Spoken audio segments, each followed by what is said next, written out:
In your house with O'Con. Hey, O'Con in your house. Hollywood in your house. Hypocrisy's head in the clouds. Curating all kind of loud. Wrestling in front of the crowds. Paragon's holding it down. Anybody can get it. Josh Joseph standing on his decisions. He is the voice. There is no choice. We as them boys in your house making wrestling noise. Moving fast, it's like cruiserweight action. In your house is the perfect distraction. Pumpers in your ears when you in traction. Get this work with some wrestling action. Smooth.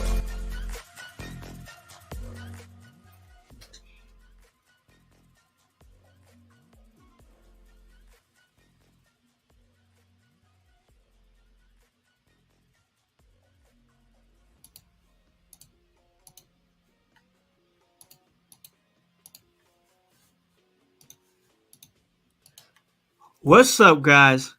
What's cracking? Hollywood House in your house. We are back. We're ready to make a movie. I hope you guys are ready to make a movie. I hope you guys are with the shits, because we're with the shits, because we're ready to talk a little wrestling. That is right. In Your House is back, and you already know the vibes. Anytime we slide on through, we're ready to give you that work when it comes to the professional wrestling business. And man, we've been giving y'all that work. We've been giving y'all heavy work this last week. You guys already know, but there's been a lot of things happening in wrestling, so we've had to, and we had a chance to get together again on this Sunday for one of these Sunday discussions. It's the Super Bowl, y'all. I hope you guys are ready for some football action, but before some football action, we're ready to talk some wrestling action, and of course, I can't do that alone. I got to do that with my great team here at In Your House, and of course, that is my man here, my co-host. That is Hypocrisy Jones. How's it going, bro? Yo. What is up out there, household? Hope y'all are doing great. Hope y'all are feeling blessed. Hope y'all are relaxed enough to enjoy this Super Bowl day. I know a couple teams are playing. I ain't gonna lie, I ain't even pay attention to football. You know why I don't pay attention to football? Because I'm a wrestling head, and I pay attention to a lot of wrestling. And I talk a lot of wrestling, and I'm here to talk a whole lot of wrestling. But we can talk a little Super Bowl too if you want to, I guess. But I don't know. You see how ready I am to talk. You see how much I'm talking. Con is gonna have to shut me up, man. But never mind. What's up, Con? Man, what's up, bro? What is up, bro? I always love the energy my man Hype is bringing here to In Your House. Once again, big episode here with the Super Bowl looming. And of course, we had a great press conference. I'm really excited to talk about that banger of a press conference from Thursday night. There was that WrestleMania kickoff. There's a lot to talk about. And usually when there's a lot to talk about, we got to get all kinds of different perspectives.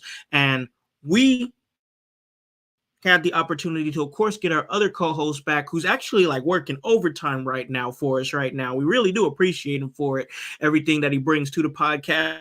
And the fact this man is working, all right? This man is busy, so you better understand right now. He might be a little tired, he might be a little cranky, but he is still king. That's the world's most dangerous podcaster, Paragon. How's it going, bro? They call me Black Saw Him Thugging because I keep that wood and that thing on me. Yo, that's my bestie, Paragon Esky. I don't know.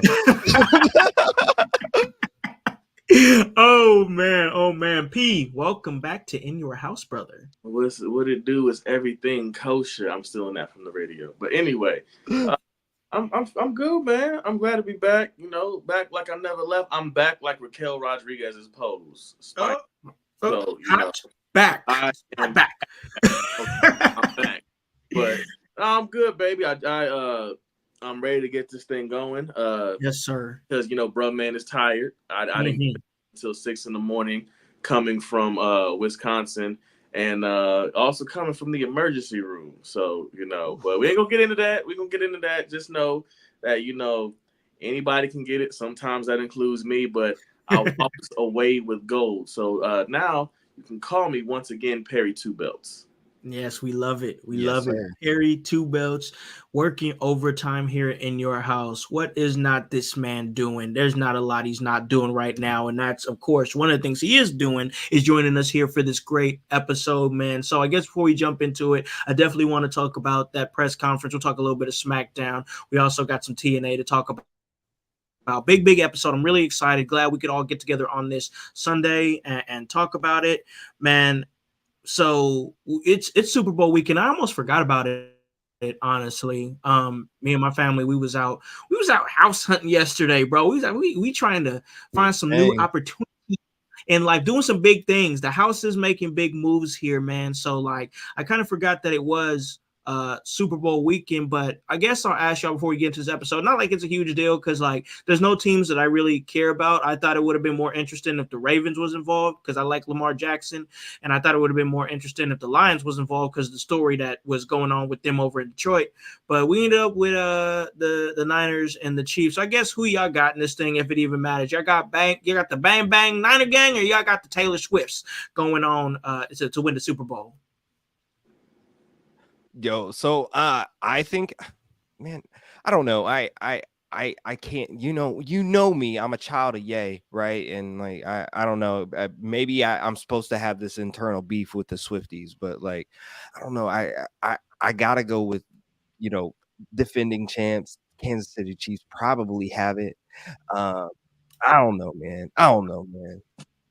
Man, I don't know. I like I'm not a huge fan of football. I'm more of like, when I'm not, of course, here talking professional wrestling, because before anything else, it's wrestling.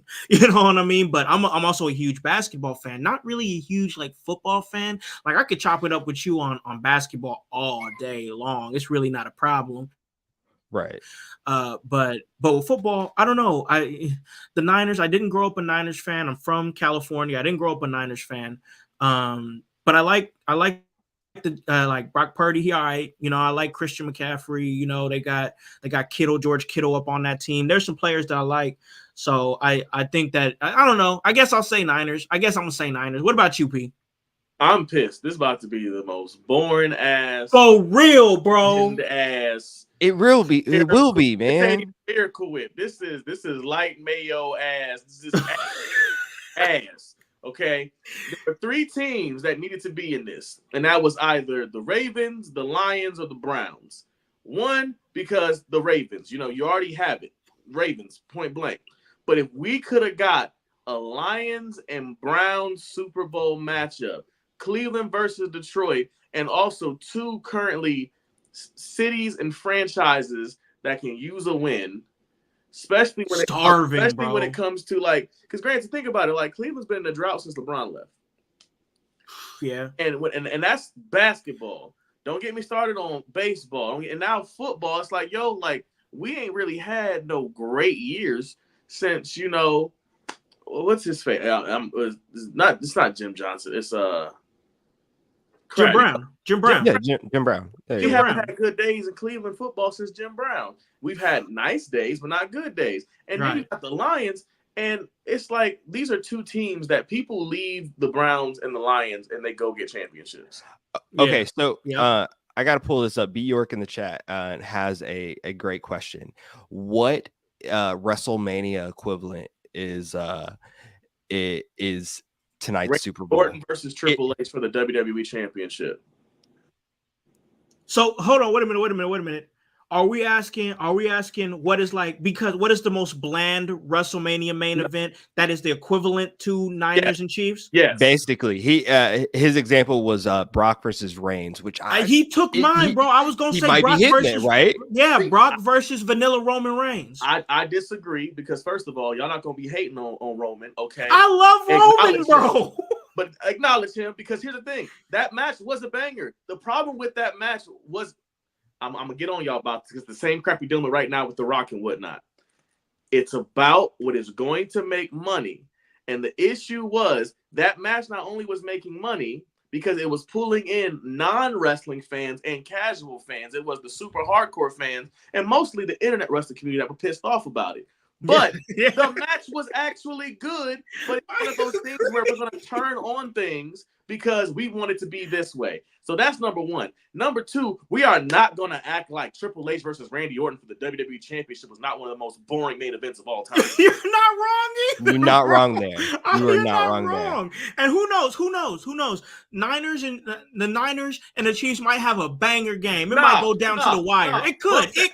I don't care. It's not a matter of if the game is going to be good. It's a matter of when you see it on paper, you were like, I mm, know. I trust me. I know. mm. It's terrible. Nobody wins. All right. The Swifties win. They're saying that, oh well, Taylor Swift is great for the NFL, and she has brought revenue to the NFL for the time being. But as soon as they break up or she's done with it, all those new fans they brought in, they're gone. They're gone. You know we gotta do? We gotta get her linked up with what's his face? Gordon Hayward, and then bring that fans to the NBA. Yeah, bring him to the NBA, bro. Yeah, it's Gordon Hayward seemed like that seemed like her type. There you He's go. gonna be hanging out at Oklahoma City games, bro. I think Gordon Hayward may like black women, so I don't know if that's gonna work. But we don't know. We don't know. Man, a lot of stuff going on this weekend. P was out there working, winning championships, doing what he does best. We got the Super Bowl this weekend. Thursday, we had that we had that great press conference. I don't want to really graze too much over SmackDown, but we do have a SmackDown review. My man Hype went ahead and threw out a great SmackDown review. That's available now. Just so you guys know, it's out there. Apple Podcasts. It is on. It's on Spreaker. It's on Spotify. And go under the In Your House feed and look up Hype's Smoke Sesh SmackDown. Check it out. It's good. He's been doing good stuff here, and we do appreciate him. Of course, you can check out my Raw reviews. I should have my Raw review for you guys Tuesday when Monday Night Raw happens, the day after that, so just bear with me. And then eventually we're going to be having NXT from P. Just bear with him. This man's very busy, got a busy schedule. Mm-hmm. When he gets to it, it's going to be great. I promise you that. So don't bear with me. I got that wood on me because I'm black, saw him thugging. You say you want that. You don't really want none of that. All right. So just go ahead and bear with him till you get the NXT reviews. All right. So just chill out. All right. I need y'all to sit down. Anybody can get it at all, That's as right. P always says. And those reviews that we're giving you, they are super bite sized. They're like a car ride to work. Exactly. So like, exactly. Yeah. So jump on those, especially if you're not keeping up with the product all the time. We'll fill you in on that. We'll keep you up with the highlights and stuff like that. So we got you. No doubt. Really proud of what we're doing here and the motion that we're regaining here In Your House. We want to stay on the charts and whatnot. But let's go ahead and jump right into this. Press conference before anything else. We had a nice little. We gonna talk about the slap. We gotta talk about the slap. Keep my family. Wait a minute. That's out your fucking mouth. Not that slap. I think that's the wrong slap. Okay. Is it this? That's the slap. That is the slap. There we go. That's the slap. He smacks the Dusty Rhodes into Cody. Oh my god. That's hard times, Daddy. He hit Cody so hard with hard times. He literally was like, "Look at here, Rocket baby. Don't you just be hitting me like that, all right? You don't understand hard times." Oh my. The high chief will be ashamed of you, baby. the high chief will be ashamed of you, baby, and I'll be your huckleberry. Hey. When you talk about his family, you talk about my family. I need you to remember that. Man, all right, let's talk about it. That's good stuff. So let's rewind just a little bit. Let's take it back to the SmackDown where Rock returned and had a handshake with Cody. They whispered something, and then he had his confrontation with Roman. No words spoken. After that, the entire internet blows up for the entirety of a weekend. We Want Cody starts trending. People start. It's like you think it's good. Like when you see out there. When you see We Want Cody trending worldwide, the first thing you think of, that's great for wrestling. That's great because something happened so big that it is trending worldwide in the mainstream. But the downside that came to it is the hardcore fan base that started acting ignorant. And I'm not going to go way down into that because I've already talked about it. But going on to post, I got nothing to do with Cody, talking about We Want Cody, even going as far as threatening Ava's daughter. This thing got, or Ava, the Rock's daughter, and this thing got really bad really quick over the course of like 3 or 4 days. And then we have the press conference where it seems like, I think that a lot of people are in agreement, and I kind of feel it too, because of some of the things that was said on Friday, that they saw that reaction and they pivoted at the press conference. P is somebody who's been in wrestling, you've been part of some great stories and whatnot. What do you think happened here, and what was your response to the fans' response from last weekend? Well, first, Bjork 35 said they can talk about Dusty, but let Cody say one thing. Well, here's what you got to understand. Rock wasn't in the room when those things happened, and not only was he not in the room, I can't control what he says. If he says something about, like, if let's say we're doing a roasting session, like I just walk up and the two of y'all talking about somebody, and we all blood brothers. And then while we hanging out and I walk up, see what's going on, they like, well, your mama got a mouth on the back of her neck. You should chew like this. I'm like, hold up now. Wait a minute. Oh. Wait a minute. Oh. Don't laugh, Kai. Don't laugh. Mama got an ear on the forehead talking about, I don't want to like, why you got to take it there? Damn. Like, hey, when you talk about his mama, you talking about my mama. You talk about my mama, I'm going to slap you to sleep. That's how I be. That's how it goes. That's how it be. That's how it goes. Now, with that being said, I think pro wrestling got worked. I think this was always in the plan. I think maybe the way they went about it is being done differently because of some of this, engagements. I think based off of people's reactions, because I don't think maybe The Rock was supposed to be heel or heel yet. But I think because of the fan backlash, had to speed it up. That sped it up, because somebody also brought it up like this. Because Bjork talked about the whole, he says one thing about, the Rock's family. You got to realize Cody's crybabies have been saying a lot about the Rock's family.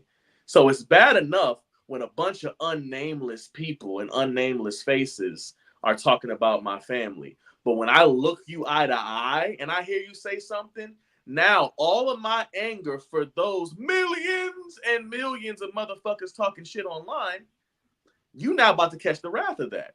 It's low-key like the Will Smith slap. I've been having all these jokes made about me, all these jokes made about my family, all these jokes made about my wife. Y'all done called me soft, forgetting I'm from fucking West Philly, and now you want to try to embarrass me on the night I might finally get my Oscar? I'm not putting up with it. I'm not saying it's okay. But what I'm saying is, sometimes you got to slap a motherfucker to sleep and remind them who the fuck you are. I'm not saying this thing to do, but this is coming from somebody who definitely loves smacking people. Also, much love to you, Gary Emmett. I love you. And I appreciate you stopping by and showing some love. I'm trying to be up in the chat. I'm trying to see what people saying up in the chat. Keeping it's everyone active, bro. Just when you think they flipped the script. And yeah, I feel like that's perfect. WWE loves to keep you guessing. Joseph Era, he used to be Cassidy Keith. I think he now is just going by Joseph Era now. But if he I know. Yeah, he's been on the show. Yeah, that's my man. And I love homie. And he said, kayfabe's not dead. They just found a new way to redirect it. And how they're doing it is they're taking real life stuff and they're using that to be puppet masters. Okay. I just watched everything everywhere all at once. They're raccooning your ass. They're not ratatouing you. They're raccooning your ass. And they are literally putting you in a situation where you think you're in control. You think you made Cody make this decision. All along, they wanted you to do this because not that long ago, y'all were talking about how y'all didn't want Cody to win.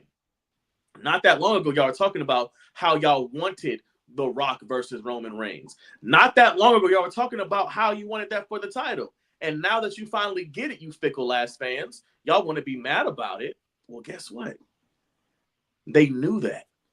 And they're using that against you to get you on Cody's side. So that way, this can be like how WrestleMania 30 was when the Yes Movement happened. They want to make it as bigger because they're saying 40 is supposed to be bigger.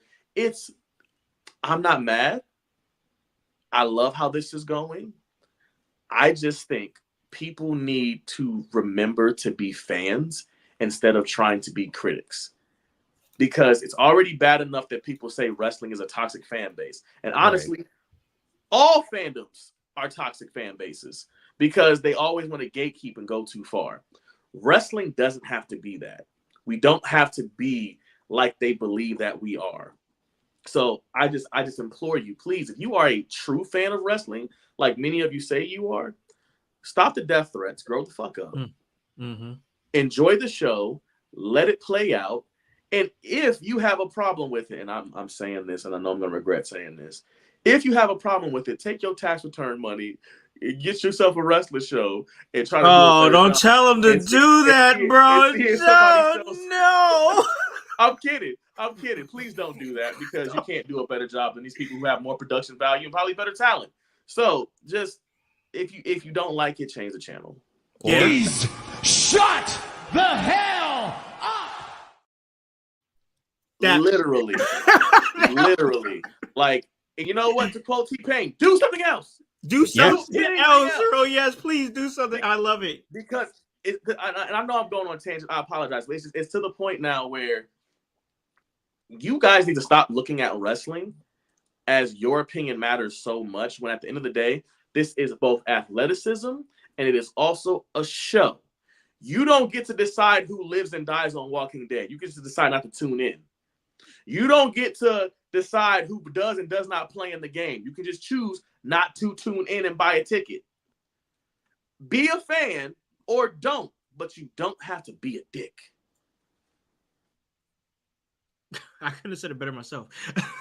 Yeah, I think you are absolutely right, P. And this is why I'm your future best friend. This is why we are friends. This is why it's your bestie hypocrisy. Nailed it. Who got it? There we go. Anyways, look, I don't think that WWE just figured out that Cody's over, right? Like, anybody believe that? Anybody think that? Anybody out there really like think that? Oh, they just figured out Cody has a mass fan base, right? They know. They've known this for a while. If you go back and call him a dirty politician, you call him a dirty politician. He is a dirty politician. Cody is a dirty politician, and I can't wait till he turns and I'm validated, because you know, a Hippocradamus over here, man, I'll be right about stuff. But like, here's the thing. If you go back and listen to things, Rock has been talking about this stuff for a long while. And he said Roman, everybody had an idea of how we take this thing to a next level. They presented these ideas to Vince, and Vince wasn't really feeling it, didn't understand these things.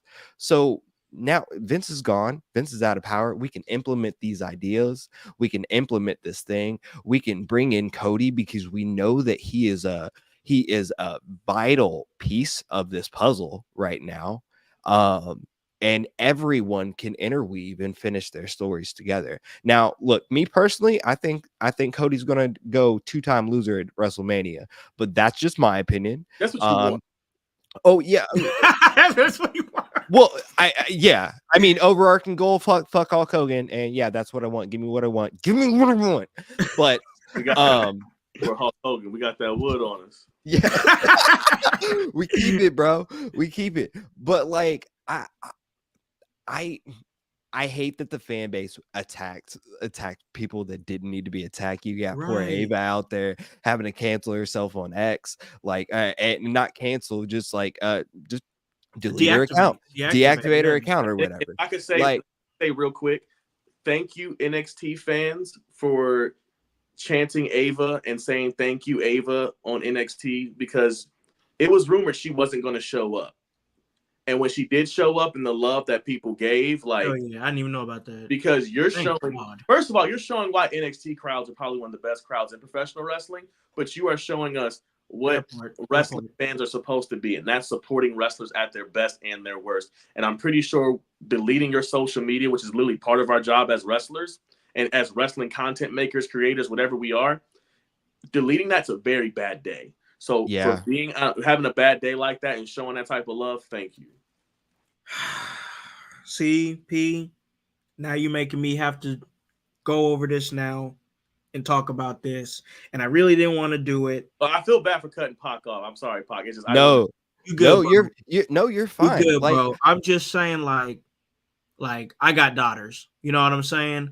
And Ava is still a very young woman. She's 20. I just looked it up. She's 22.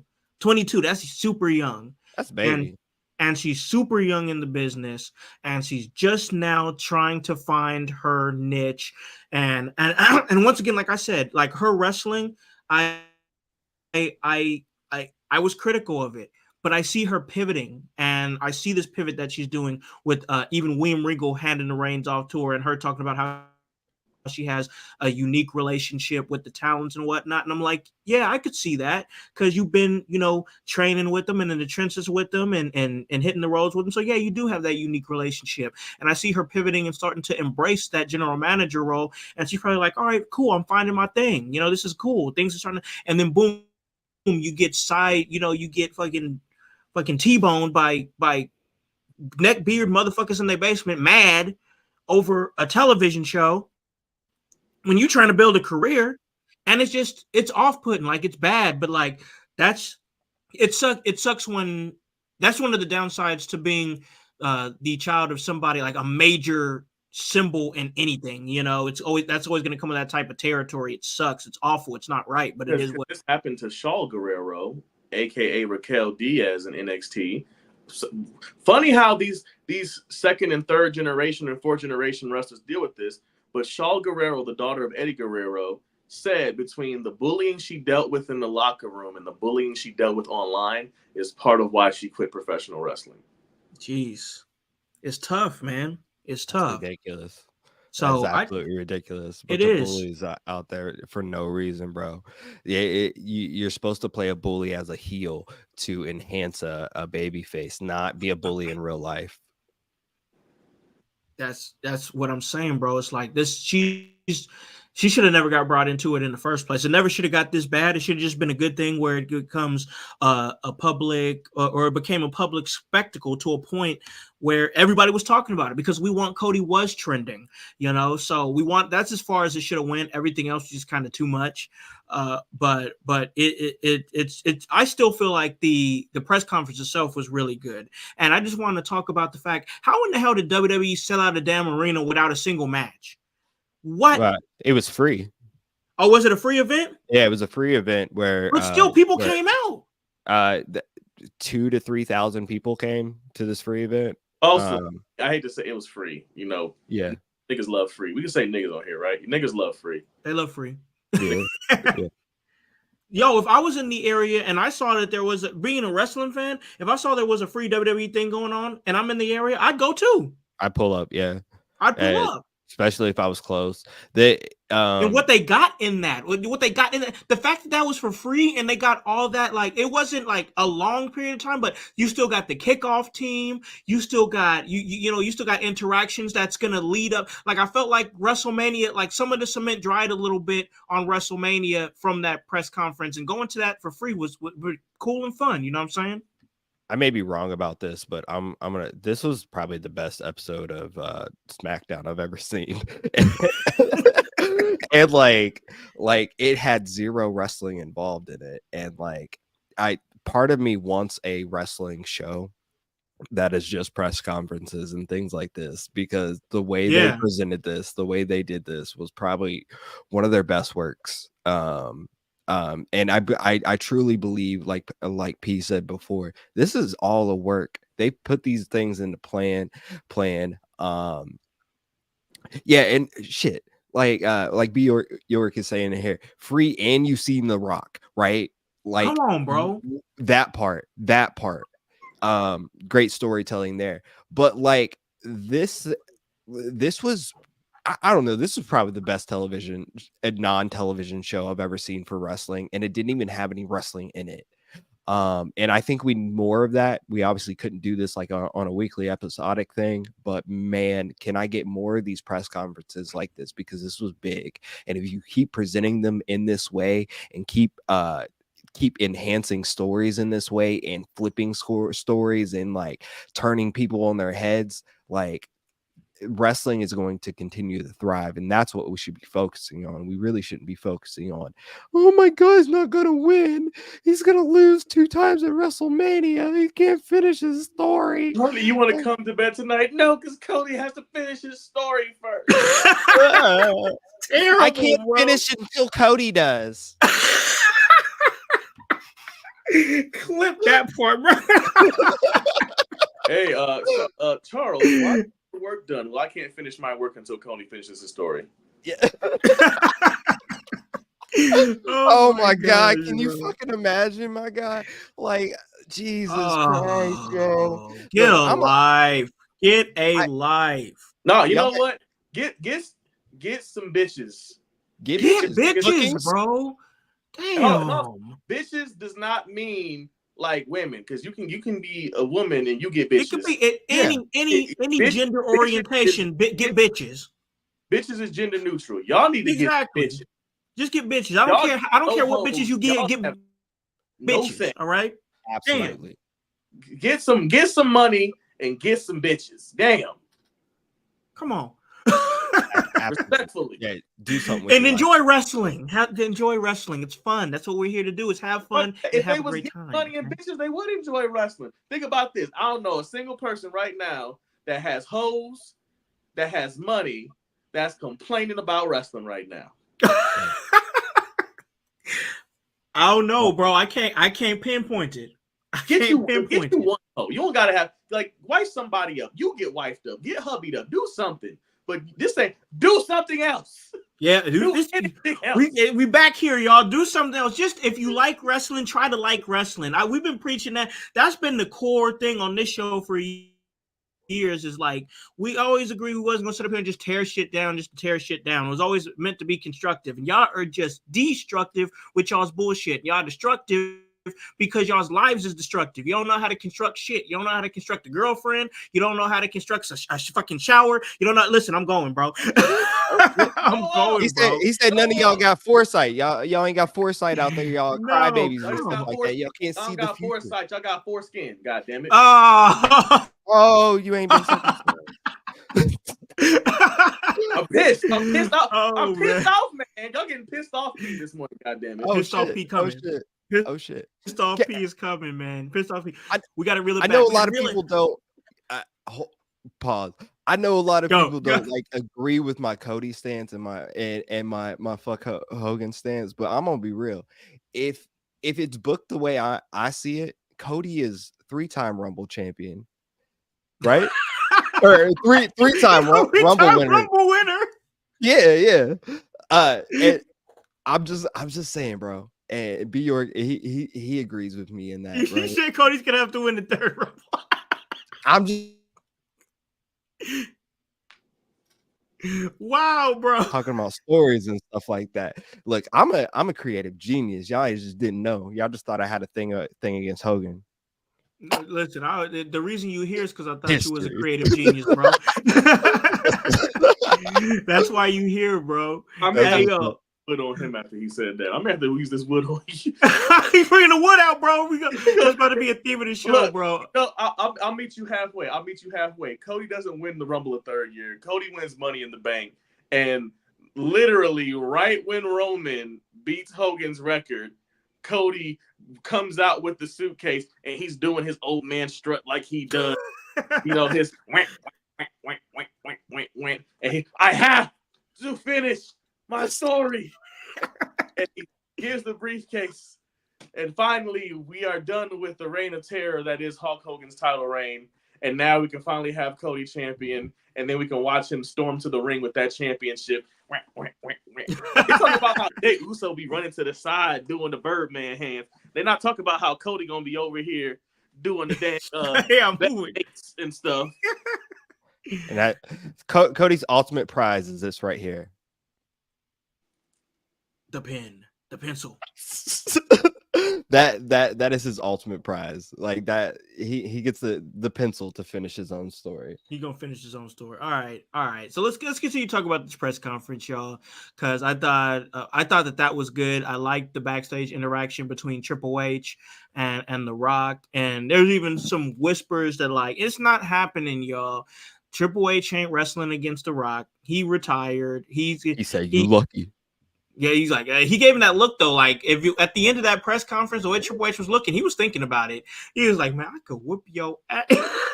Yeah, he was firing back shots on SmackDown. Yeah. I talked about that in my review, off, bro. plug, but there you go. Yeah, and his name is Paul now. He better remember his name is Paul now. Yeah. Paul. He transitioned. He transitioning. Yeah, Triple H has become a nickname. It's like when he was Dwayne The Rock Johnson. Like, yeah, he is Triple H Paul Levesque. I'm like, yeah, you ain't Triple H no more. You Triple H Paul Levesque. He's The Rock again. So calm down. I don't know. I saw a whole lot of Dwayne on that stage, for that press conference. He wasn't the Rock. He was Black Man Dwayne. I saw Dewey. I saw Dewey. Dewey. Oh, it says Seth got to pull up. Hold on. Yeah. Seth got to pull up for his dad. Oh, dang. Okay.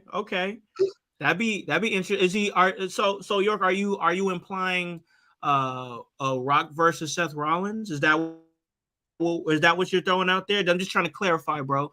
Until he comes to, though, let's talk a little bit about the fact that Drew McIntyre has been grooving lately. I've been grooving on Drew McIntyre. I talked about it in my Raw review and how I'm liking this menace that is Drew McIntyre. Drew McIntyre is really kind of sliding into that role and look like he could be a serious competitor for Seth's championship. I've been saying and kind of championing on this show a little bit that I am saying that this year we could see a Drew McIntyre title reign happen in this very year, and I still stand behind that. But now it seems like that the way that things are moving, the trajectory is moving, that we could possibly see Drew slide into that spot at WrestleMania against Seth. And I'd say if he slides in there, I'd be okay with him winning. So where are you guys at with Drew McIntyre and his journey and the evolution that is Drew McIntyre? Hype, what you think?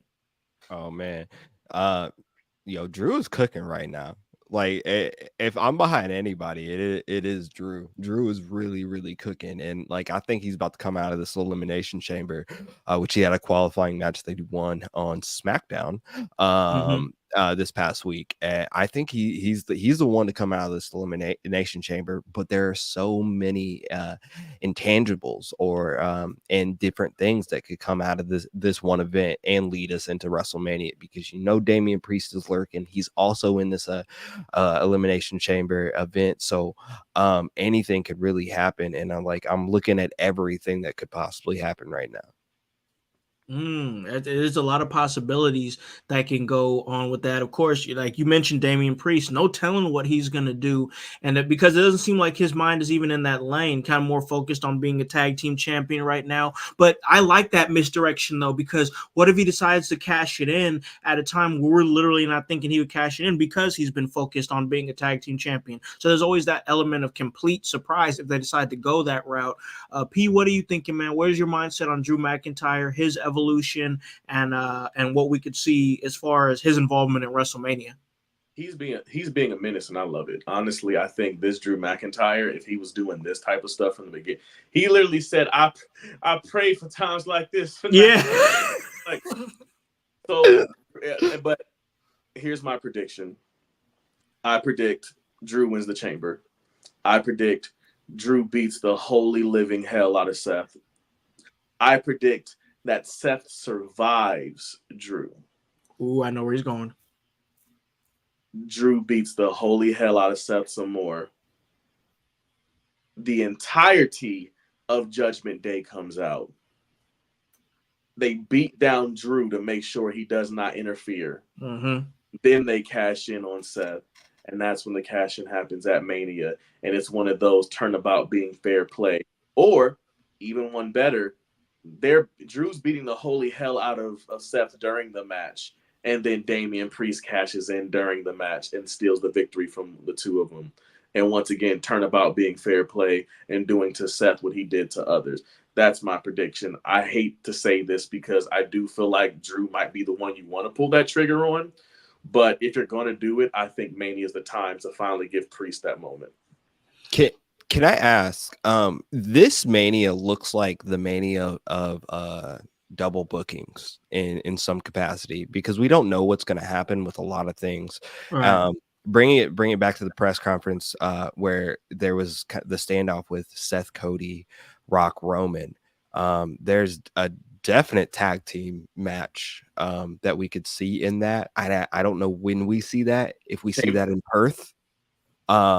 or if they hold it off. I don't. From all indications, I don't know. I don't know if Roman was booked for Elimination Chamber, or if it's in his schedule, or if they're holding him off until Mania. Same with Rock. We don't know if he's going to compete in Australia. Although there were reports that they did request him earlier. When making this deal for the Elimination Chamber. So much like we saw in Saudi and things like that, those elements could play into it. This is also why I believe that this has all been a work and a planned work, because you don't have these things in motion, and you don't have people paying you millions and millions of dollars. There it is. And you not come through with something good for them, right? And do we see double bookings WrestleMania for this? Does that play into the World Heavyweight Championship as well as the Universal Championship? Most definitely. At least I think so. I think personally that maybe not Chamber, but night one is going to be Roman and Rock versus Cody and Seth. I think whoever Seth is facing on night two, which might be Drew, is who costs Cody and Seth the match. Yeah. And I think there might be a stipulation. And the stipulation is if Roman and Rock win, Rock gets added to the match to become a triple threat match. A triple threat. And then we get the story of WrestleMania 20 was a triple threat. WrestleMania 30 was a triple threat. WrestleMania 40 being a triple threat. Ooh, I like that. You think if Cody Seth win as part of stipulation, Seth is added? I think if Cody Seth win, I think it's going to be one of those like bloodline is barred from ringside, and if any bloodline interferes, then Roman will lose the title. And I think it's all they also add in there, and there will be no hoodie solos popping up. There'll be like if anyone, I think it's going to be if anyone interferes on behalf of Roman, he will lose the title, and it'll be given to Cody. So I think that would probably be the stipulation, or at least a good stipulation to have for Cody and Seth. I like it. It could potentially be a reason for Cody and Seth to win, because in that way, Cody and Seth win, and now you're putting Roman in a situation where Heyman can come down to the ring with him, but then Heyman has to leave. Yes. Yeah. Now you're putting Roman all alone on his island of relevancy that he created. And will he have laid a strong enough foundation? Will he remember that he isn't just a tribal chief, he's also the quote-unquote big dog and the guy? Will that be enough to remind the world that he can do it on his own and beat Cody? Or was Cody right when he said that you knew I had you beat, and that's why you had to cheat? Hey. You're not wrong. There's a lot of moving, and this is what I'm loving, man. Honestly, this is what I'm loving. There's a lot of moving parts going into this WrestleMania. There's a lot of moving parts going into this episode as well. We really appreciate you guys coming out and giving great energy into the chat, giving us some listens when you guys listen to this on the podcast version and it drops.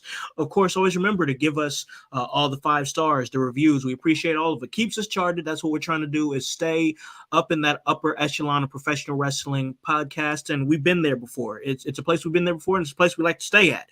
So give us those reviews. And most definitely we'll give you guys that work as we continue to do. And we're continuing to talk about this press conference that went down, WrestleMania kickoff press conference. And I'll say this, I thought this press conference was great. And I thought the way it was presented was great. Here's where I felt like they kind of fell short is we presented Cody in a great way, even with everything that he's doing with The Rock and Roman. To me, he's just, even though he's had a great fan base, he's beginning to still elevate and rise, and I think that it's great. But my thought was, we had Bianca on this show, and Bianca is great, love her, big fan. But why did we not have the women's Royal Rumble winner involved in this press conference? That being, of course, Bayley. We know, of course, Bayley is continuing her story with Damage Control. Is now we see her going up against Io Sky at WrestleMania, and that story is kicking off. We got plenty of time to tell that story, but I felt like that if we're gonna have the men's Royal Rumble winner, why not have the women's Royal Rumble winner displayed as well at this press conference. So I don't know. I feel like she should have been there. P, what's your take on it? I mean, my theory is because I think this press conference was supposed to be about uncertainty and trying to potentially lay footnotes for those uncertainty, because we already knew Bayley chose Io Right. going into the press conference. Right now, the person that has a legit show on Hulu, the person right now who is one of, if not the biggest star in WWE, not named The Rock, we have no idea what her Mania is going to be. Right. So that's why we got Bianca. Bianca, and I don't like saying this because people have made this a negative on social media. Bianca is the John Cena of WWE. Jane Cena. She is the biggest name. Yep. As appeal outside of WWE. She has made it known, because she got into wrestling older in her career and she doesn't have that much time. She wants to follow the footsteps of The Rock, Cena, and Batista. And she has probably the marketability, the appeal, and the look to do so. So it's like, she is the biggest name in your company that is a regular roster member. So yeah, why wouldn't you put her on your press conference? You know who also is probably the next biggest woman that isn't holding a title, who also has uncertainty, but we laid that footnote down? Becky Lynch. And then on top of that, who also is uncertain? The world women's champion, Rhea Ripley. So that's why I'm saying, like, I get what you're saying, because you know it's the comparative fairness of the Royal Rumble winners both being on there, and also giving Bayley that platform, because once again, Bayley's been so unselfish. But I believe the stories that needed to be told through the press conference couldn't have been told if we were telling it with people who already knew what their futures were. I think that's fair. I think that's fair. But I also think this is an intentional snubbing on Bayley to possibly keep her that underdog. Well, I think it's to possibly tell something else later. Do you guys feel like they're going to completely flip Bayley into babyface Bayley again? Yeah. Or do you think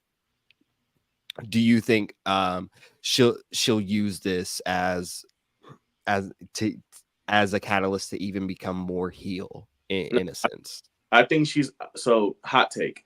I think she's going babyface Bayley. I think Bianca's turning heel. I want to see. I've talked about a Bianca heel turn on this show before. I think it would benefit her because she's been babyface her whole career, if I do remember correctly. No, she hasn't. No, she wasn't in NXT yet. Yeah, NXT. Okay. Yeah. She was a heel. It wasn't until she got called up that she became a face. So it's right. like, Okay, right. Her career, she was a heel, and she's a great heel. She's an amazing heel. But the thing is, sometimes great heels are better baby faces, and sometimes great baby faces are better heels. Yeah. And right now, though, I feel like it might be beneficial for WWE if she turns heel, because it allows someone that is a force to go up against Bayley. I feel like it would be bad for Bianca. And the reason why I say that is because look at John Cena's career never turning heel. Yeah, it would have helped WWE if he turned heel, but look what it did for his career. Look what it did for him. I think if she stays babyface, it helps her because it helps her image, it helps her reality show, and all that stuff. But I feel like it would help the company potentially, because yes, you get merch sales, you get the little kids, you get the people who love the great babyface.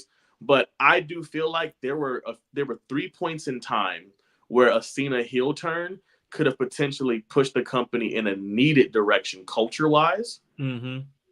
But I do feel like when you do moves like that, people fear the risk of what that could do to the finances. It's give and take. It's give and take, bro. There's give and take to all of it. Don't you feel like in this age, though, we have Roman Reigns, who is the next equivalent of one of those standout stars that is probably going to cross over soon. But he's taken this heel reign and this heel flip from babyface, and it's still been marketable. They still sold a lot of merch from it. He's still the face of the company, even if his character is not think that I baby think part of face. that, I think part of that is undeniable greatness. You know what I'm saying? Like, look at guys like Tom Brady. A lot of people hate Tom Brady, but he still sells. You know what I'm saying? A lot of people hate LeBron James, but he still sells. You know, it's undeniable greatness that I think just that outweighs how much you like her. Because yeah, you're supposed to generally hate this guy, but you got to respect his greatness. I also don't think Roman's a true heel. I Ooh. think he does dastardly. I'm sorry. I think he does dastardly things. I think he does messed up things. But Roman comes off as too cool. And Roman doesn't really come off as chicken shit. Roman can stand face to face with Redacted, because you know what I'm talking about. Face with Redacted, and let's not forget, Redacted threw a microphone at Roman, and he no look caught it like it was nothing. I remember that. Like, dude is too damn cool. You can't be cool and be a heel. That's one of the things that's hurting indie wrestling. That's one of the things that's hurting wrestling as a whole, is the heels are too cool, and we don't have baby faces that are either able to match that coolness or given the platform to match that coolness. Heels are being too cool, and that's why heels are the ones that are selling out merch. That is why we root for the bad guy now. Honestly, look at movies. There's so many people who root for Rick and Rick and Morty, who root for Joker and Joker, who root for Killmonger and Black Panther, who root for the villain in Clockwork Orange, who's the main character. We keep putting these spotlights on these villains. Yep.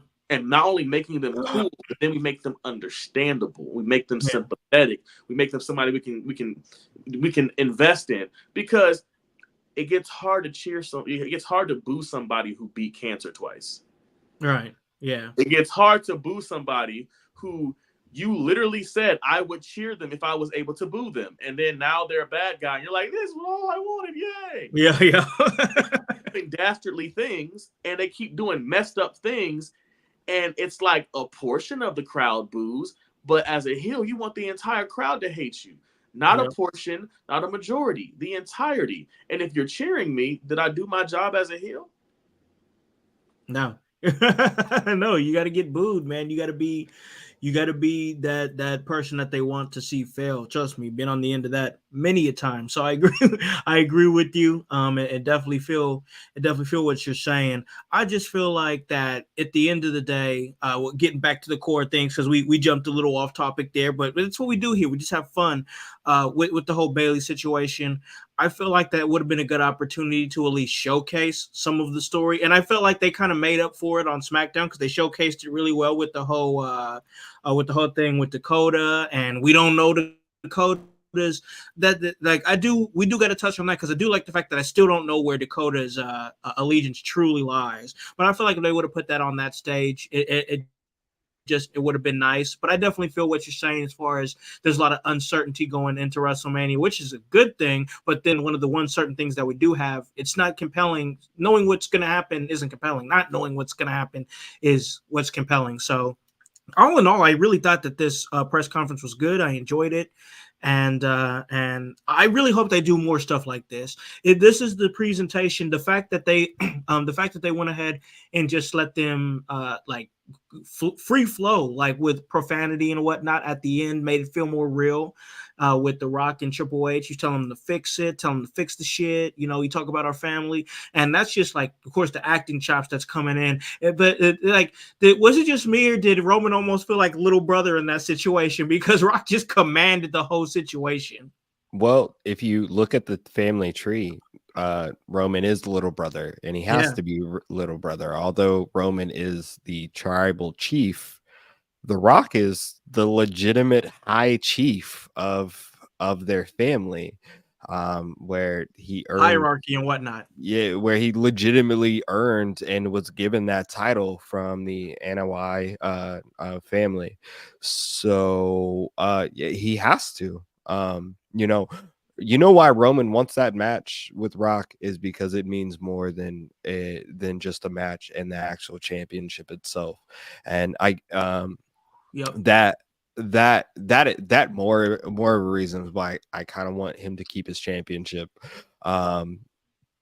beyond somebody else's story or not. But there we like that's real heritage history, like roots and battles. Like Yeah. this is this is Black Panther fight to be the Black Panther, you know what I mean? Mhm. Like where where the different tribes Challenge day. the challenge day. Challenge day, yeah. That's the realism of the bloodline. And I understand Homelander has a story to finish, and he has some handshake backdoor deals that he has to complete, and he'll come out with some filibusters to sway some people a different way. But I'm gonna keep going. But there's actual heritage and real storyline that nobody had to create in the bloodline story. It's there. Yeah, and it's been there forever.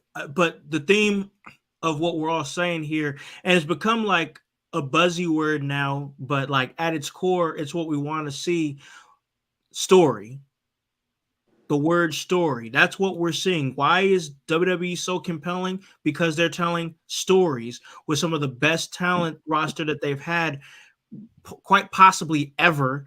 I mean, and we're seeing it. This young generation, and P's part of it. P is in there too. This young generation of talent that we're seeing is the most athletic, the most, physically imposing. These young these young cats are getting bigger than we was when we was that age. They're huge, they're big, they're athletic, they're strong, and it's the best athletes, the best physical athletes of possibly any era, unless they start getting bigger with time, which could happen. But right now, it's the best physical athletes of our era telling the best stories with some of the best minds involved in it. This is what we're getting right now. And it's causing everything else to step up. We're seeing great stories from other promotions, and we're seeing other promotions rise up. We're seeing TNA have a renaissance, and we're going to talk about that because there's definitely something there to talk about. But we're seeing these promotions have these renaissances and whatnot, and it's big. And you see, Bjork is asking in the chat if you can bring it up. So what inning is this now? I know that reference. Yes, Talking about Paul Heyman saying we in the third inning. What inning are we in now? Where are we at? Are we in the 6th or the 7th? We there. It's getting heavy. It is. This is long-term storytelling, bro. It's good. It keeps growing. It's long-term. So The Rock is the equivalent to a relief pitcher, right? Yeah. Yeah. So we really reliever, bro. We're in here, bro. This is what I'm saying. Really this deep. is storytelling. This is the storytelling. It's making you mad. It's making you feel all these kind of different emotions. You're mad because Cody might not finish the story. You're mad because you want to see Roman Reigns continue his reign and beat Hogan's story. Beat his reign. All these different things that's actually pulling real emotion out of you. That's the point. Real illicit emotion. This is not vanilla. This is not stale. This is spicy. This road to WrestleMania is spicy. Spicier than I can remember it. And I've been around for a lot of WrestleManias. And there's been some where you feel the energy in the air. You feel that big energy. And then there's other ones where it's like, I'm excited for the show itself. Right. It's WrestleMania. It's WrestleMania. I'm gonna enjoy it because of WrestleMania. But what's leading you up there though? That you know what I'm saying? Like, I want a little bit of spice to that shit. I want some seasoning, and that's what we're getting this year. It feels like hype.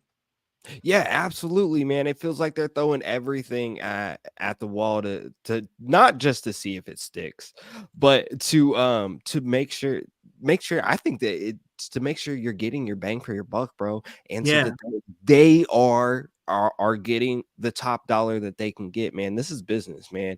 And I and don't think good business. anybody in WWE is making is making low IQ level moves, man. These are 200 IQ level plays that they're pulling. I agree, bro. I really agree with you, man. All moving parts. P, you in the mix, man. I know we in the mix, but you more in the mix than either one of us, man. What's your thoughts on like this, like I guess the state of pro wrestling, the health of wrestling right now? We had I had my guy Lurch in there saying pro wrestling is healthy and it's good to witness. Are you feeling like it's eating like that right now too, bro? I think the table is set. I don't think we're eating it. The reason why I say that is because wrestling has had this issue for a long time where even when the food is there, you can't eat yet. Or these people get to eat first. You got to wait your turn. Or, well, that's not how we eat. We have to eat this way. You can't eat that way. And I feel like right now, wrestling has the ability to be healthy. I think right now, wrestling has the ability for all of us to eat and be nourished and us to have this workout and this fitness plan. Work out for me. Like, we got stuff. Work out for me. But I believe, and I agree that it's exciting to watch and it's nice to watch. It's nice to see this potential. I hate to be a skeptic. I just will believe it when I see it. Sure. I'm not saying it's not there. I'm not saying the potential's not there. I'm not saying it can't happen. All I'm saying is right now we are in a state where there is the potential for wrestling to be healthy. And we're seeing some cool stuff. Like we see the relationships that AEW's been having with outside companies. Mm-hmm. See WWE doing their working relationship with TNA. Let's see if that continues. We see TNA rebranding. Instead of being Impact, they're back to TNA again. So I feel like there is a lot of potential right now. I don't want to say we're at a healthy spot just yet. I feel like it's too soon. Ask me come summer. Ask me come end of the year. Because I feel like we have potential. I feel like right now it's as if I just bought groceries for my new diet. I just started my gym membership. And I just bought my workout clothes. And I'm telling myself all these plans I have. That's nice. That's cute. I see the potential. But you got to put them clothes on. You got to cash in that gym membership. And you got to make sure you cook, prepare, prep, and eat those healthy groceries. And then you have to continue that. It can't just be for a week or for a month or off and on. You got to be consistent. When I see that consistency, that's when I'm going to say, yes, wrestling is in a healthy state. Right now, I see all the potential. I just need us to make good on it.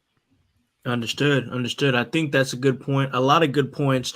I do see it. I do see it trending up. I will say that I do see it trending up with some of the things that I'm seeing, some of the ideas that's been moving out there. And we talk about the growth of different companies, and we saw some confusing movement with the company that's on the upswing, TNA.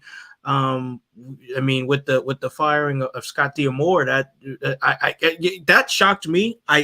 I didn't see that coming just because of what he revived into the company, TNA, and everything that we're seeing, the rebranding and the top-notch talent that we're seeing.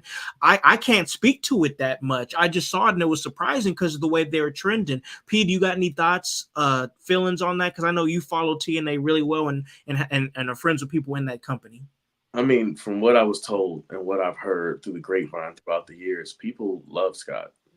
The workers loved having Scott there.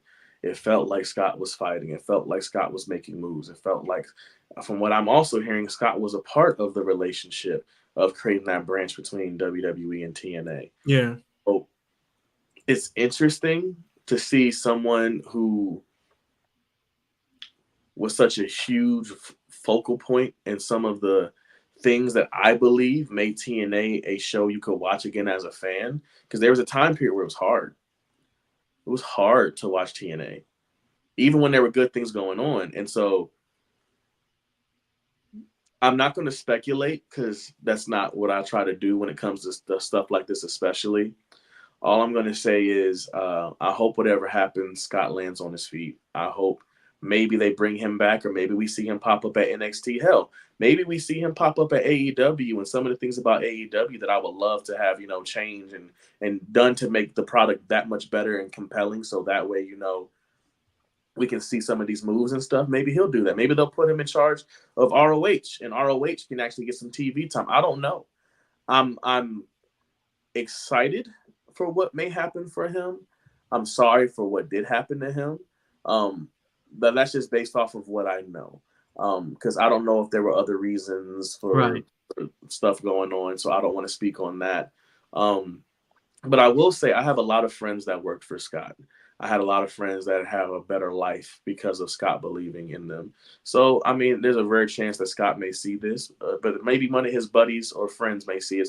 But thank you for helping out my friends and giving them an opportunity to feed families, live their dreams, and go places maybe they never thought they would go before.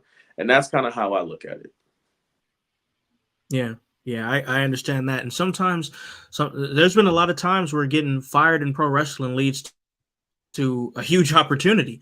So, this in the end, there's no telling what's going to come up next or what's going to pop up next for him. I don't know the details of it, and damn it, I won't speak on something I don't know about. So if you got any thoughts on it, Hype, we could talk about that, but I didn't want to talk about that because it was just a shocking thing that happened in the wrestling news over this past week. It was definitely a shocking thing. I don't, just like you, I don't know a lot of the details behind everything, but I do know there was an outpouring of support for Scott D'Amore, and it seemed justifyingly so. He definitely did impact a lot of people positively in the wrestling industry, and for whatever reason that he was let go from TNA, it feels like they are losing a good key piece to what TNA is, honestly. Yeah, it's weird, but once again, can only speak on what we know. We know that he's no longer with the company, and best of luck to whatever he does next, because for everything he did for that company to revive and bring to where it's at now, you just know that he can go anywhere and help any wrestling company, and it would be great. But I got to talk about shows being great. We got to talk about shows. We're continuing this great Super Sunday Super Bowl. Who do y'all got for the Super Bowl? The Bang Bang Niner Gang or the Kansas City Taylor Swifties? Who do y'all got? But before they both lose? Get to that. What is it now? They both lose. Everybody loses. Just that's the best story. Just tie it up. Everybody go home and rest and get ready for. Well, that's how. All right. That's how Mania is going to end, right? Time limit draw. They're going to steal from AEW's book. Time limit draw. Dang. Dang. Everybody be so mad.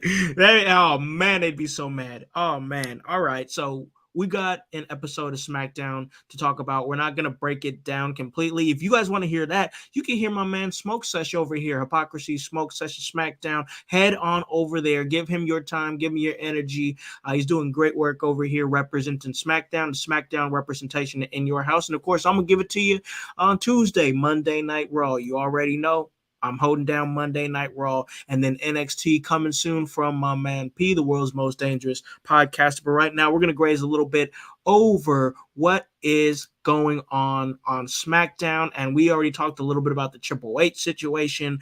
We've talked a little bit about Bayley, but didn't really dig into it. I feel like there's still some meat on that bone for us fellas to talk about with Bayley, and Bayley, I'm liking, because I think P said it on the last episode he was on. Anybody can relate to all the homies was talking shit about me. They really ain't for me. They against me. There's a story there that, of course the championship is involved, and I'm glad that it is, because it's going to be a great match. But even if you took the championship out of that, there's still a story there of betrayal, of disrespect, Bayley giving her all to Damage Control for them to, inject the poison in there and then get in each other's ears and start cackling like some Jezebels and just turn on each other. Damn,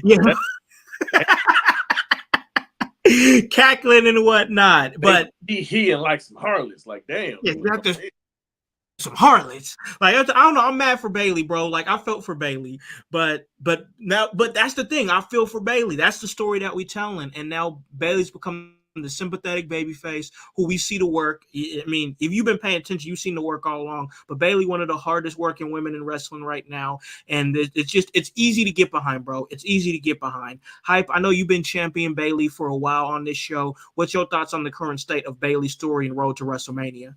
Well, I mean, listen, if you listen to In Your House, if you listen to myself, to House, to Paragon, to all of us here, bro, we've been talking about these things for weeks now, and letting you know like what's been going on with it, right? Like, and still we still have unanswered questions with this, especially after SmackDown, because we don't know where Dakota lies truly. It was a weird interaction with the chair. She fought off the remaining members of Damage Control, being the Kabuki Warriors and Io Sky. And then there was a moment where it looked like she was going to hit Bailey too. So we really don't know where she lies, but we've been telling you for a while that Dakota's the mastermind of this, man. Dakota is the one back there sewing everything together. This is all going to culminate whenever she is cleared, whenever she loses that knee brace and everything. And like, you're going to see a side of Dakota that, man, she's going to be elevated. And that's what I'm looking forward to the most out of this.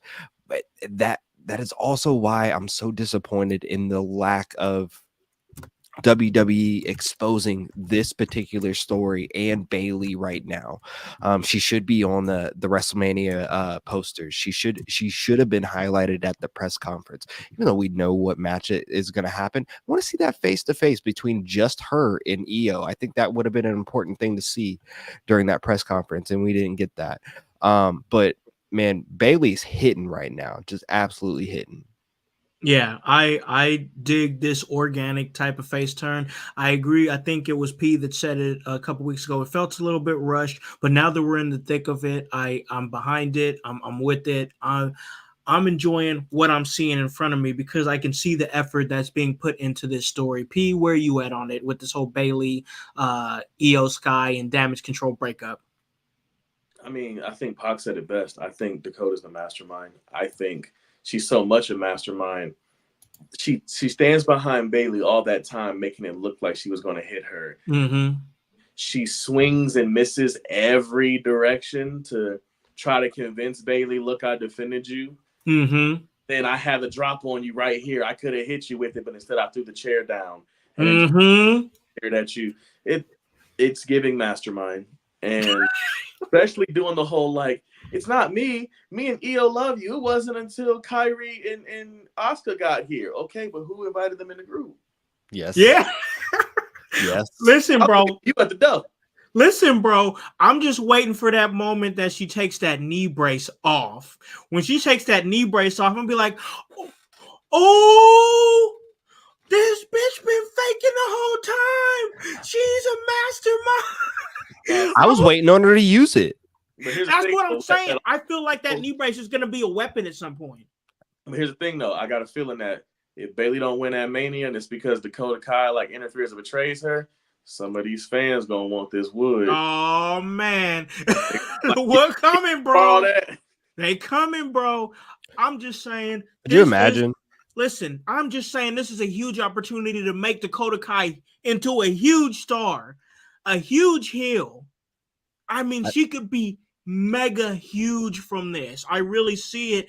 And once again, like you guys were talking about, if they wait to culminate this story of her actually turning her back on Bailey at WrestleMania, costing her the title. Oh man. You talk about the beginning of a story, that's where a story is going to begin right there.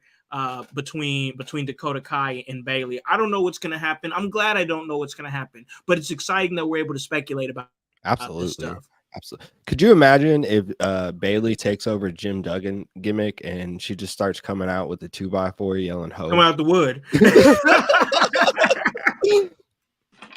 Oh man, that'll be funny, man. I'm excited to see what's gonna happen Oh. with that. I like what Bailey's doing. I like everything that's going on as far as that goes. I think it's a good story involving the title. The timing is right because they're leading up into WrestleMania. To me, it's hitting right now, and I'm thoroughly enjoying it. But before we get to WrestleMania, we talked a whole lot about WrestleMania, and that's because we're in that vibe, we're in that energy. But we got a pit stop before we get there, and that pit stop is, of course, the Elimination Chamber that's going down in Perth, Australia. That's gonna be something going on right there. I talked a little bit about the growing tag team division that's going on in the WWE and how I'm loving seeing it.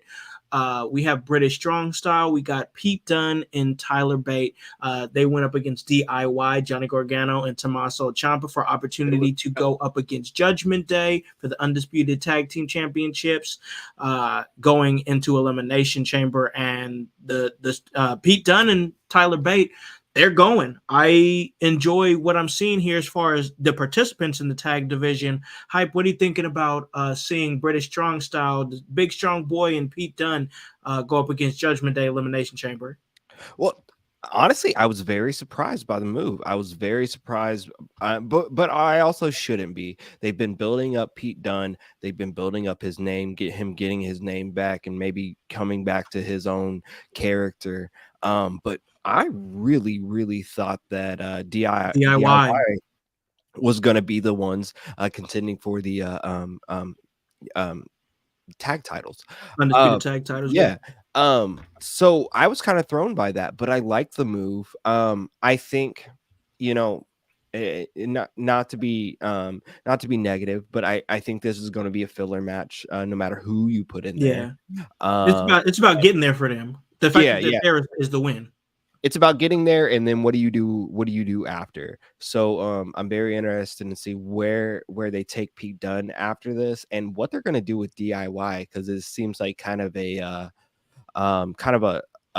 halt from what they were doing with them. So very interested with both. And I also like to highlight there was a whole lot of inner brand wrestling on this past SmackDown with DIY versus Pete Dunne and Tyler Bate, and then with the Elimination Chamber qualifiers, and that was kind of weird. It's I'm enjoying it. I'm liking seeing this interaction that we're seeing constantly between Adam Pearce, between Nick Aldis, thank you, and even Triple H throwing there in the mix too. I think it's great. But I want to pivot over to P. What's your thoughts, man, on this tag division? As somebody who I know is a strong style guy with some of your styles that you use in your arsenal, what are you thinking about this match that's going to happen at Elimination Chamber and the growth of these teams that's going on in WWE? Well, to address first what Pac saying about how he felt the inter-promotional stuff was weird, I think it makes sense. I think Cody being a Raw wrestler challenging the SmackDown champion, it's like, okay, well, now we have to allow the opportunity for a SmackDown wrestler to potentially go after our champion for the chamber. Absolutely.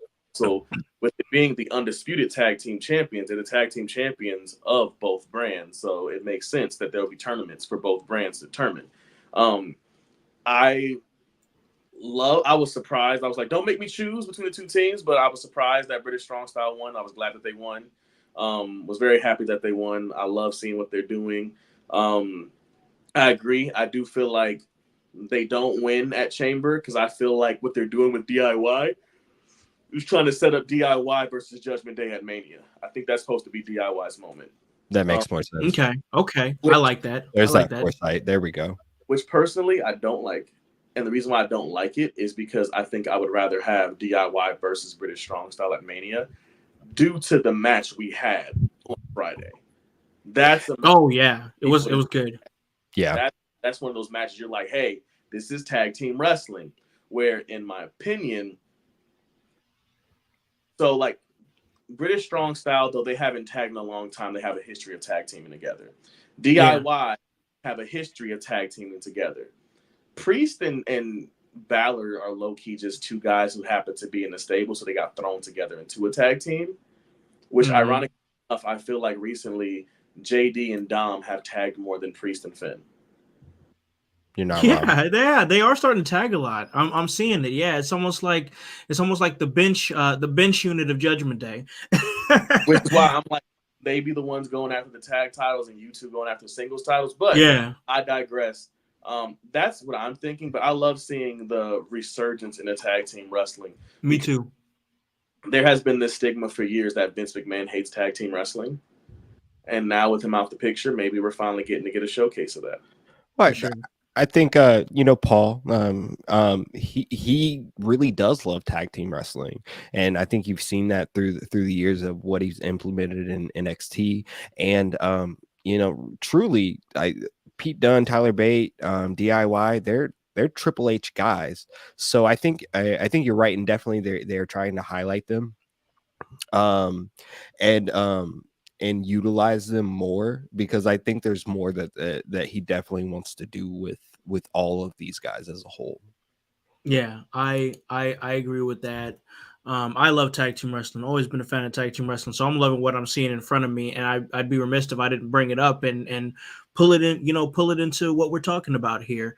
I got to say, another thing I'm loving is the growth of the character that is Logan Paul. Logan Paul now more committed to WWE. It seems like he's starting to show up more weekly. We're starting to see him get more integrated in things happening backstage, and him throwing these tantrums and talking about how he's such a huge star, interrupting Bianca Belair. I'm like, bro, if you don't chill out, you don't know chill. you ain't watched Love in WWE, bro. Man, you better back off, bro. Like, I was sitting over here like, bro, you better know your role.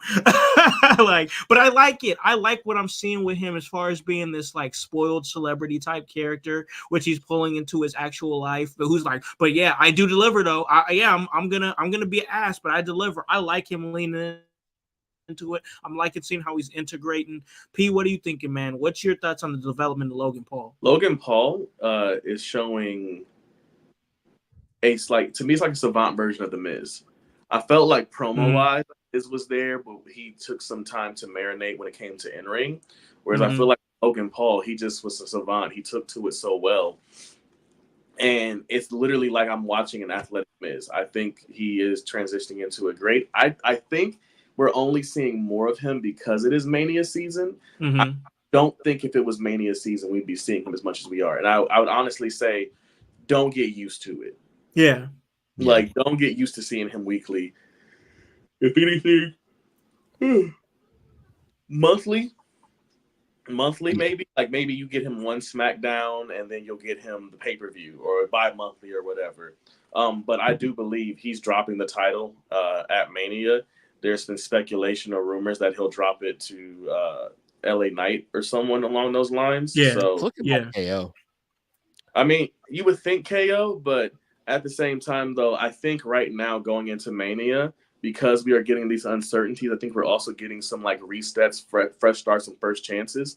And LA Knight held a single championship in neither of his WWE careers. I'm talking about both his first run and now. And then we keep talking about Gunther and Jay. I think we're getting Gunther and Jay at Mania. Now, I could be wrong. We could be getting Gunther and Jay at Chamber and Braun and Gunther at Mania. That'd be fire. That'd be fire right there. I would like that. That's all dependent on where Braun signs. But I think you're definitely hitting on something. You just said it, man. I just want to bring up. You just talking about. I like the fact that there's these like contract disputes. Like, where's people going to sign? This is what we see in sports. People lobbying to get people on your team. Now we're seeing this in wrestling. Like, where's Braun Breaker? He had a great showing in the Royal Rumble. Oh, he just won the Dusty Cup with Baron Corbin. His stock is at an all-time high. Where is this hot free agent going to sign? That's good shit. That gets people talking. I love it. I'm gonna hurt some people's feelings though, and disagree with my future best friend P. I don't think LA Knight is going after that US title. I think he's lost some of his luster as far as being title contender or holder at the moment. And I think that's why they're shifting to an AJ Styles and LA Knight feud. I have seen that. I have kind of noticed that they are kind of shifting because they have been telling that story where there was AJ Styles who attacked him, for I guess at that time, no reason. I mean, I can't remember why. I mean, it's lost in translation, but he did attack him. They've had this ongoing story where it could be AJ Styles versus, that'd be good actually. AJ Styles versus LA Knight. That'd be cool. But then what do you do with Gunther? Do you just go ahead and pull the trigger on Gunther and Breaker? It's more so looking like it's going to be Gunther and Jay, right? Like that they're going to build up to that. They're probably going to elongate this past Elimination Chamber. But I don't like I had low-key been speculating that I really thought that Big E was on his way back, and now like I'm like kind of more so speculating on that because we saw him at the presser, even though he was in a commentator role. Yeah. Anytime we get Big E on TV, I feel like, oh, okay, it's just one step to the next to when we get him back. Yeah. So with Gunther, he's in this weird spot because he's feuding with the New Day. He's also you have Jay's interaction, which you can tie Jay into the New Day with that. But they definitely had to take a transition from Redacted because I think they were going in that direction, if not but also we still don't know what our World Heavyweight Championship picture is going to look like, and Gunther could very well be in that picture still versus Seth Rollins. There's so many ways you can take Gunther because he's just a lot of pivots, and like I think a lot of that is going to be dependent on what they solidify themselves with in the main event. This is all it's kind of weird, but all these stories they only work if what the Bloodline and Cody is doing is solidified and nailed, right? Yeah. Man, I got to tell you, bro, I'm going to have to be on radio silence the day of Elimination Chamber, because Elimination Chamber is not only a highly anticipated show that's going to dry the cement on this year's WrestleMania. It's happening at 5:00 in the morning our time on a Saturday. I'm not saying that I won't be up, because I will be up. I'll be at the shoot job because I work that early. I'll be up, but I can't scroll on my phone. I can't open up Facebook. I can't open up X. I can't open up anything, and that's like that helps me get through the day. It's like when I'm at my job, it's like, oh, a little look at the outside world from between these walls, But now I got to be like, nope, can't look at nothing, because as soon as I open up, it's gonna refresh and it's gonna be there, and I'm like, can't look at it. What are you saying, P? I was saying that's gonna be me for night 2 of Mania. I'm gonna be in Disney night 2 of Mania. Oh, are you? Yeah, so with me being in Disney night 2 of Mania, Yeah. either it's going to be, hey, I'm going to put these headphones in while we walk around the park, or Yeah. it's going to be, hey, my phone is on Do Not Disturb. I'm on media. Do not call me. Do not contact me. If you spoil anything, I'm breaking foots off in you. Dang. Man, that means you're about to fight, bro. There's so many implications. Y'all messing up the group chat right now. I'm gonna be the only one watching and can't talk to nobody about it, man. I got you during Mania. It's just during Mania night 2. I'm gonna be muting people. Okay. All right. Well, mute the chat so you don't hate me. All right. It's gonna be. This is what we're talking about, y'all. You guys out there in the household, this is what we're talking about. A lot of exciting things happening in wrestling, like for all fans and everybody, everything that's going on. I'm enjoying it. I'm loving it. I'm glad I get to talk to y'all out there, my co-hosts here, my great co-hosts, my guys, my brothers, you guys out there in the household. A lot of exciting things to talk about, and it's been an exciting episode. But before we fly out of here, there's one more thing that I do want to talk about, because it's been a great episode. I hope you guys have enjoyed it. We've enjoyed giving it to y'all. But we haven't talked nothing on this show about the new WWE 2K24 video game. And there's mounting excitement from not just the people that I talk to, as far as wrestling community. The gaming community seems to be pretty excited about this game. And like, we didn't get any whispers of it up until like late January, and then boom, all this content about this game starts coming out in terms of the new match types and the things that you can do in it. And I'm as much as I I love wrestling. I do. I love wrestling. I'm also a gamer too. So I always get the game every single year. Me and my son play it. I'll play it with some friends and whatnot, or I just play it by myself because I love the GM mode. Hype, you're a fellow gamer, man. You're seeing some of these trailer videos. What's going on?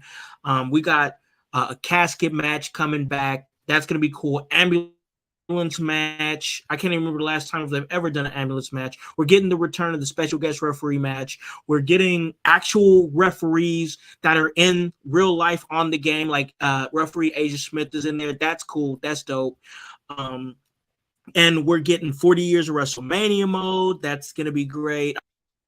I'm just kind of prattling off what we got going on here so you can kind of feel that vibe. The big roster. For some reason, Muhammad Ali. What are you thinking about WWE 2K24, man? Yo, the WWE 2K24 is looking like crazy. But the biggest thing that I'm looking for, and don't get me wrong, I'm so excited about those other things, is that but I'm looking for if we can crossplay. If there's cross playability, if we can play with our friends, sort of thing, because man, I'm really trying to build up a household gaming. There is household gaming, but I want us to be able to get more involved. Yeah, I would like to.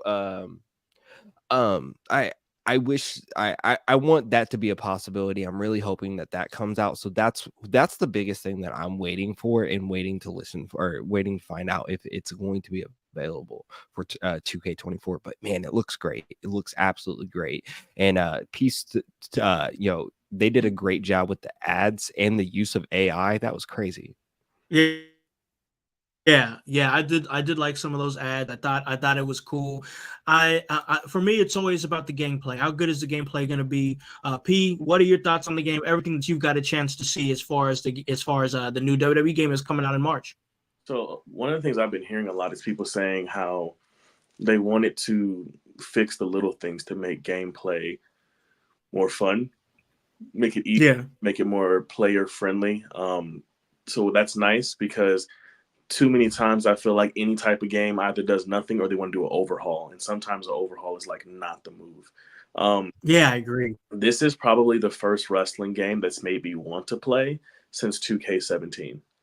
I have not played a wrestling game since 2K17 because there hasn't been a game that's made me want to play since 2K17.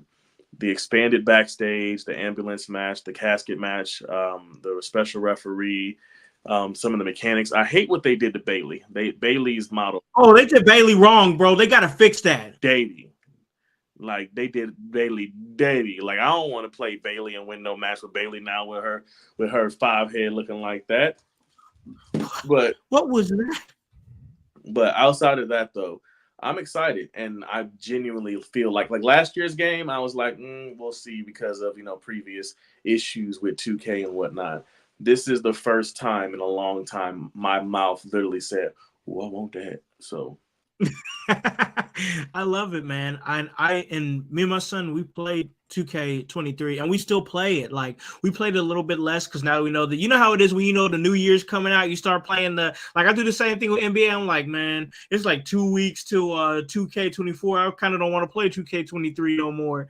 So you start to kind of play it less and less. Like, sometimes with me, I still play it up until, because I might have a franchise mode going or something like that. But mostly you kind of slow down on it. So we've slowed down on it, but we are excited for the new game and everything that's going to come out of it, and just that energy that could come from the current state of wrestling right now, and how that makes you want to play a video game a little bit more. I know I like playing with the Pacers a lot more on NBA 2K when they're winning. So when everything is looking beautiful and everything is looking great, that kind of makes you want to play that simulation a little bit more. But I will ask this, and then we'll get out of here. Call it a great episode. No, don't do that. Don't do that to Bailey. Oh man, Bailey, don't do that to Bailey. I love Bailey, but I will ask this. So as far as that gaming goes here, you got the wood. The wood is back. So as far as the modes in this game or anything, what's the most thing that you're excited about in this particular game? And I'll have you guys go first, and then I'll go. Hype. What about you, man? Most thing you're excited about from this game?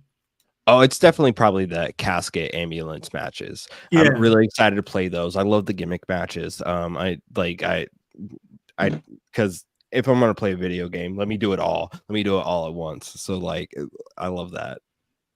Yeah, I dig that. I definitely dig that. The gimmick matches are fun. They better keep that damn War Games match in there because I played that a lot. That shit was fun as hell. So keep the War Games match. You don't gotta subtract, just add. That's all you gotta do. P, what about you, man? Anything that you're excited about, like the most exciting thing that you're excited about for this game? Honestly, just the game itself. I haven't played a wrestling game in so long. Mm-hmm.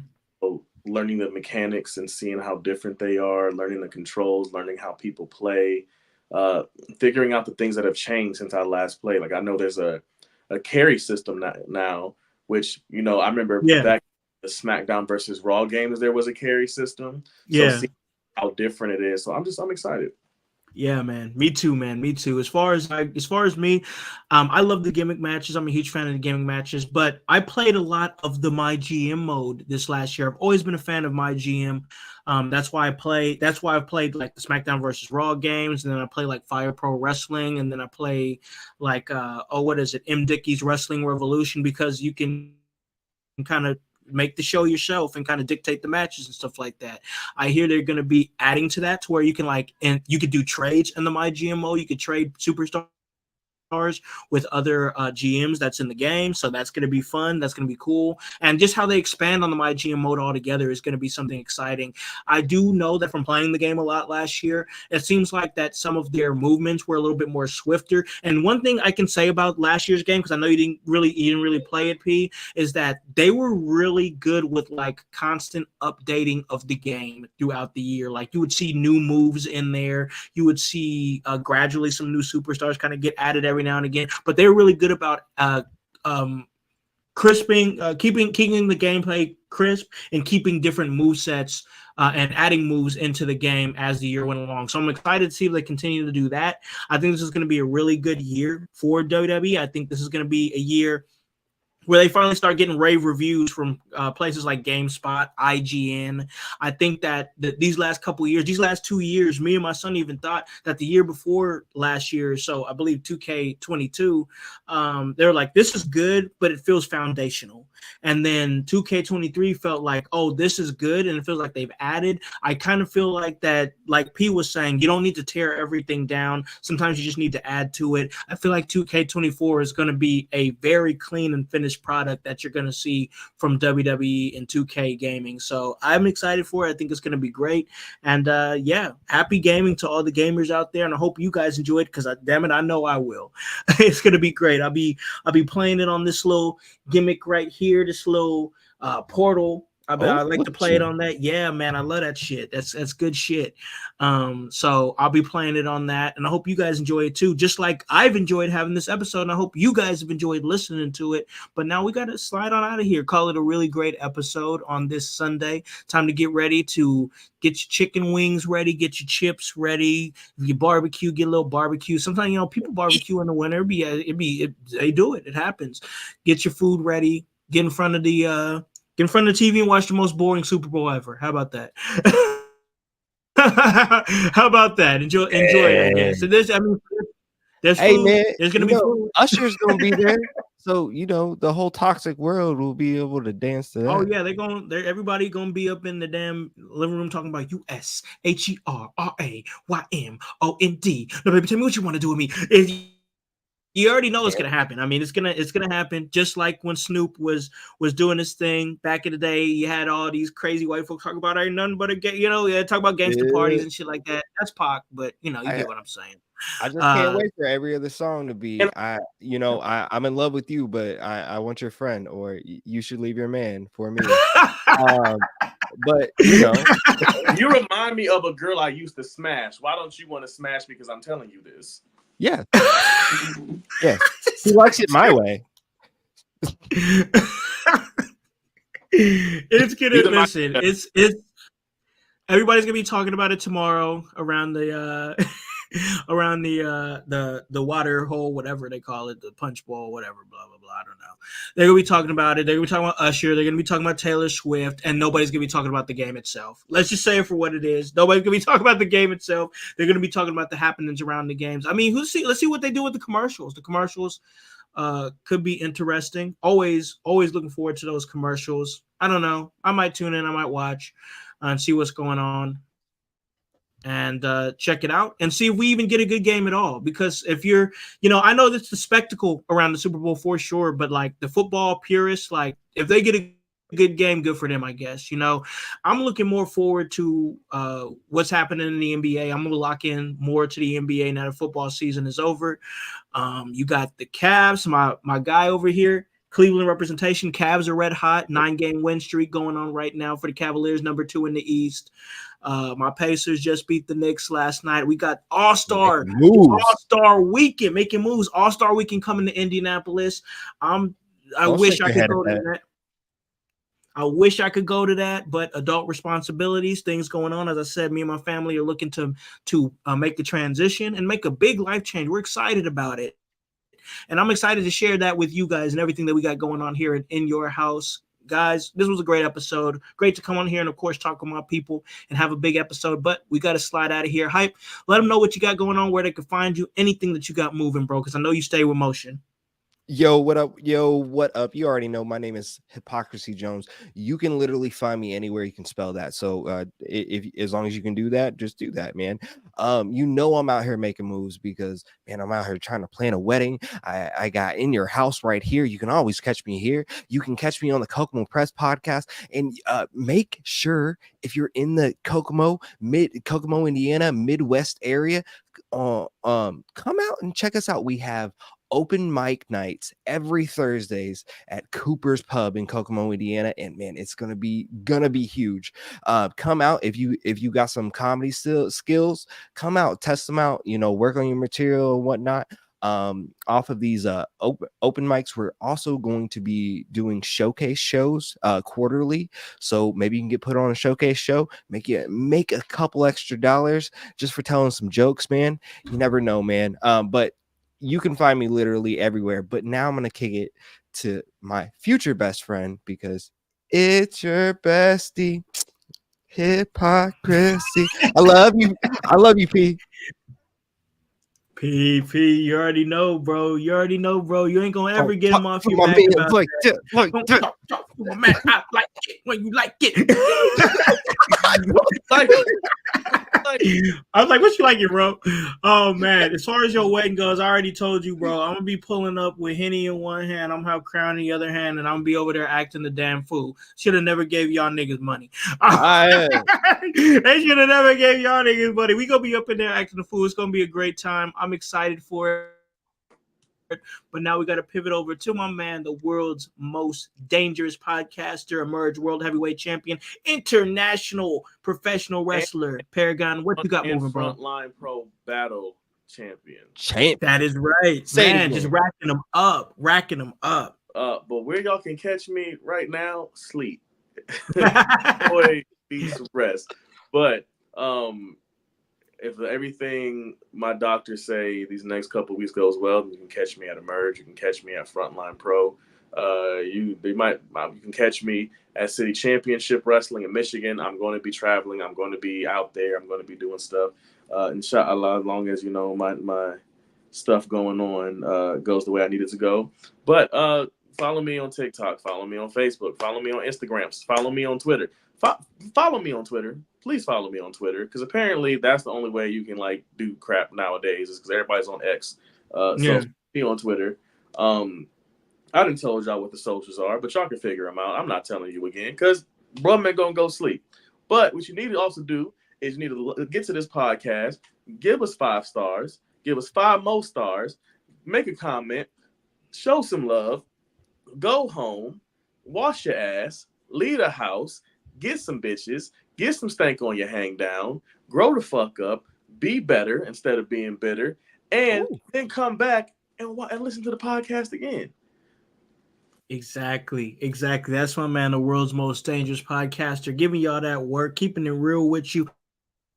and of course working himself. You guys already know where he's at and where he's moving. Follow him for all that energy that you're gonna get from my man. Of course, me, you already know Hollywood gonna be here doing this podcast as I do. I will say this: we'll be a little bit slower in March because of the move that I'm gonna be making. So I just want to get ahead of that and let you guys know that motion will be a little bit slower there. I'll probably be handing some of the reins off pretty heavily to my man Hype here, at least for those few weeks while we're doing that transition. And then it's going to be a movie after that, y'all. We're looking to also add a spot where I will have a studio, so I will have my own studio, and that's going to be great. And it's the studio will expand, and it's going to create for more opportunities for us to do more things. I'm really excited, guys. Like more like the possibility of having more in-house guests to actually come through the household and actually sit down and have these interviews. That's on the table now.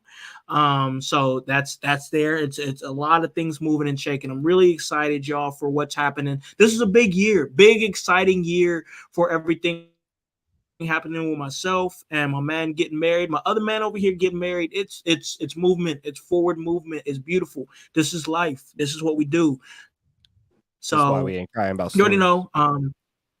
Exactly. That's why because we living, man. We doing our own stories. We living our own stories, man. So I'm getting it and getting booty. I already know because I love it. I love it. I'm just keeping real with you, Hollywood. Love it. But guys, you already know. You can catch me over at Emerge. I'm gonna still be there. I'm on the table with some great commentators. I showed a little love to John Gates out there. Man, just really good. He don't get the credit he deserved. Lurch out there being Lurch, gotta love it, man. He's doing his thing, but Emerge is really putting out some great content with a great champion on top of that as well. And yeah, I'm just enjoying being a part of it. Destination 6 also coming up, and also I'm looking to pop up with some new places. I'll be going to New Era Wrestling in Shelbyville, and that's going down. I'm gonna be pulling up there, and who knows what I'll be doing. You know, nobody knows. That's what I like about what I do. Nobody knows what I'm gonna pull up and do. I could be managing somebody. I could be backstage, pulling some strings, talking to some people, making some plays. You never know. But I will be in the building. It's gonna be great. Come check that out this Saturday, and that's New Era Wrestling. It's gonna be great. So I'll be there, kind of mingling around and whatnot. But mainly it's gonna be a lot of motion as far as getting my home life into a better situation. Not saying that things are bad, but you never want to stay in one spot too long. You want to try to evolve. You want to try to elevate, and that's what I'm trying to do with me and my family is elevate. Because the better that I am at home, the better my foundation is, the better I can be for you guys, the household, and you guys out there that follow Hollywood and everything that I do. So I do appreciate that. You guys already know the socials, man. That is at the Hollywood House on IG. That's at Hollywood House on Facebook and on Twitter. And of course, this great podcast in your house on all those social media platforms. And of course, that's HOWSC, and the W stands for work. So guys, really appreciate y'all sliding through, coming and having a great Super Bowl discussion with us as far as professional wrestling goes. But now that it's time to chill out, make sure that before the game starts and you get down, you eat your chips, you eat your chicken wings, make sure that you tell a friend to hop on this bandwagon. Get on or get gone. Because the household, we still going mighty strong. You guys have a great day and a great rest of your week. Peace. Smoke them if you got them, and if you ain't got them, I don't know.